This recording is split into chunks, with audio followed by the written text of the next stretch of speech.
Okay, this was too much for my little non-kissing ass. Never done nothing, never touched nobody. Like,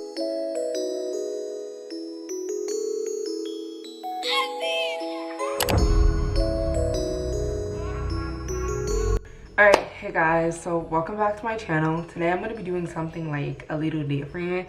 I've never done like a story time, but I have been told by my friends that this is a really funny story and I should share it, so I'm gonna share it with you.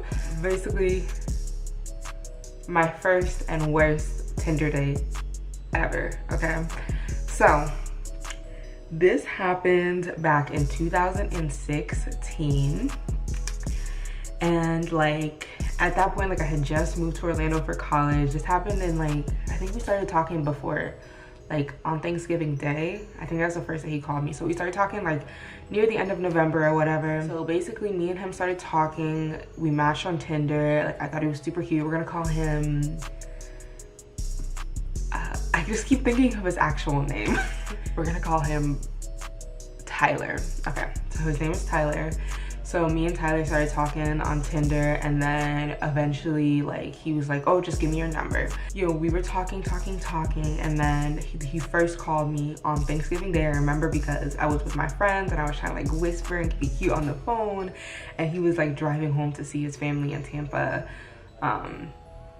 or whatever. So that's when we first started talking, and then once that happened, we started talking on the phone like every night. Like, we were talking for, yeah, we would talk on the phone like every night. We would talk for hours. Like, we would talk all damn day. Okay, so like, we had 2 failed plans to meet up. I don't remember why the first time we didn't meet up, but I think the first time was because that's when we found out how far away from each other. So I live by UCF, and Orlando was huge. I live by UCF and he lived on the east side. I don't remember where exactly on the east side, but let's say like Winter Garden. So if I'm in UCF is all the way over here, Winter Garden is all the way over here. Like, it's at least an hour, right? I think that was the first reason why we didn't meet up, because when we talked about it, it was kind of late, and then we realized we were like a whole hour away from each other, that just wasn't gonna happen. And then the second time it got canceled because he got his wisdom teeth out, and so we weren't able to talk on the phone as much, but we were still texting and talking, whatever. So then his, you know, his mouth healed. He could talk, he could do everything. He kept trying to say like, oh, I'm not trying to meet you like this because I can't do nothing to you with my mouth like this. And I was just like, because mind you, like, I had kissed one other person in my life, and if you want to hear about that kiss story, that's in my drunk Q&A. I don't count that as my first kiss. I count this story as my first kiss, but whatever. So I was just like, I don't know. Just like, you know, whatever. So let's roll back to what should have been a warning sign for me, and what I know now is a red flag. So basically, we were having a conversation at some point, and he had asked me how tall I was, and I told him I'm like 5'8", 5'9". He did not counter with his own height.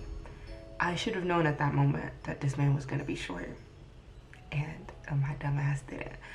So he was supposed to come over, and he did. And like, I didn't want to bring him into my room because I wasn't that type of girl. Okay, nothing wrong with being that type of girl, but I was not personally that type of girl. And so like, I had bought an HDMI cord and stuff so I could hook my computer up to the TV so we could chill downstairs. So when he was set to come over, none of my roommates were home, which was perfect because at that point my roommates were like, me and my roommates were friendly-ish. This is before all that shit went down with them. I should probably do a video on that, but we were friendly-ish, okay? Right? So at that point, like, none of my roommates were over, and I was like, oh, this is perfect. Like, me and him can just chill, and, you know, they won't be my business. I don't have to give them any signals to, like, get the fuck out of the living room and, you know, go do something else, right?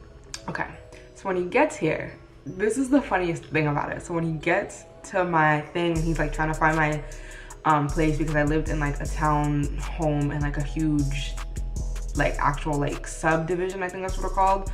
So when he finally gets to the door, I remember opening the door and looking down. This man, y'all, was like 5'4", 5'5", and I feel like 5'5" is generous, okay? And I am 5'9". He is 5'4". Honestly, I'm so proud of myself because I kept my composure in that moment, because I really, like, I was honestly shocked. Like, what was his thinking here? Was he thinking the same way that I was thinking, that I can win her over with my personality and she won't care about my looks the same way I was trying to do that? Like, what was the thinking? What was the rationality between, what was, like, what I really want to know, what was his thinking and thinking? I'm not gonna tell this damn near 6-foot girl that I am 5 inches shorter than her. 5. He wasn't even a cool 5'7", 5'8", like a 5'5". So that's not the worst part of this date, honestly. This get together, link, whatever. So we're like downstairs chilling. It's mad awkward, even though we've been talking so much shit over the phone and through text and stuff. It's so awkward. I know why I'm awkward. I'm awkward because, like, I'm like, yo, you didn't tell me you were short, like, and then I'm in my head like, am I being, what's the word? Am I being superficial? Like, does his height matter? Like, I really fucks with this dude, da da da da. Like, we have such a good conversation and he makes me smile, he makes me laugh, da da da da. Like, am I being so superficial? And then my roommates come home. So then it's like super awkward because my roommates are like, what the fuck going on with him? And I'm still trying to, like, whatever. So I'm just like, oh, you know, let's go upstairs to my room, I guess. And in my head, I'm like, fuck, like, the last thing I wanted was for this dude to come up to my room, but here's what we have to do, because my roommate looked like she was, like, getting ready to chill downstairs, and that's not what this was supposed to be. This was not a group hangout with this man, okay? So we go up, right?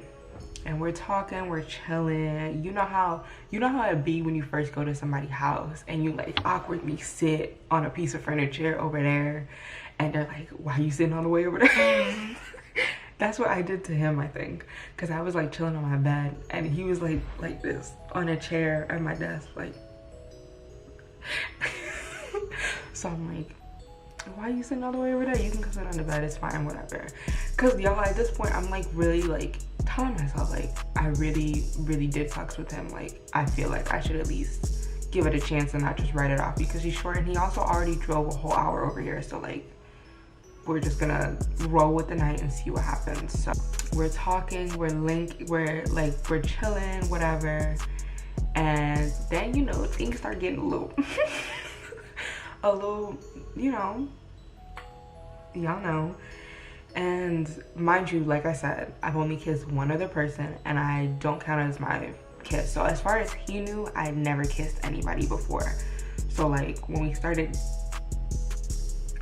kissing, I let him, like, just take the reins and, like, you know, let him do what he do. And he was so rough with me.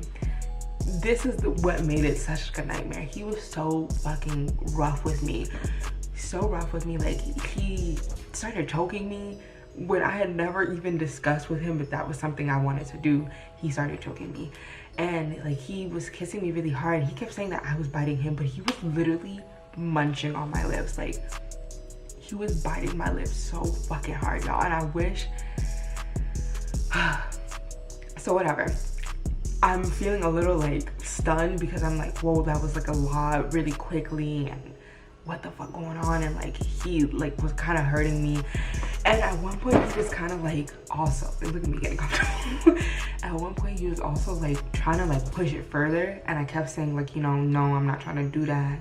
And he kept trying to be like, oh, you know, y'all know how they be like, oh, I'm not trying to do all that, I just want to do this little thing that leads to the bigger thing that they really want to do. So he's like, ain't nobody trying to do all that, like, I just want to do this. And I'm like, no, like, really, let's chill. So then at that point, when he was kind of being pushy about it, like, I just stopped everything because I felt like if I kept going with the kissing, he would think that it was okay to keep creeping into the next thing, and that just wasn't something I wanted to do. Like, this was already too much for me, okay? This was too much for my little non-kissing ass, never done nothing, never touched nobody. Like, this was too much for me, right? So we stopped kissing.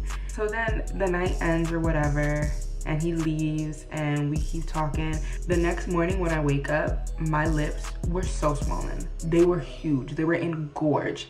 Like literally my top lip was this fucking big, okay? It was huge, and I had bruises all over my bottom lip, and then I had huge bruises on my neck. And like some of them were definitely hickeys. Some of them were so big that I'm like, there's no way that that was a fucking hickey. Like it was huge, and it was probably from him choking me, because y'all remember I said he was choking me without asking me if I wanted to do that.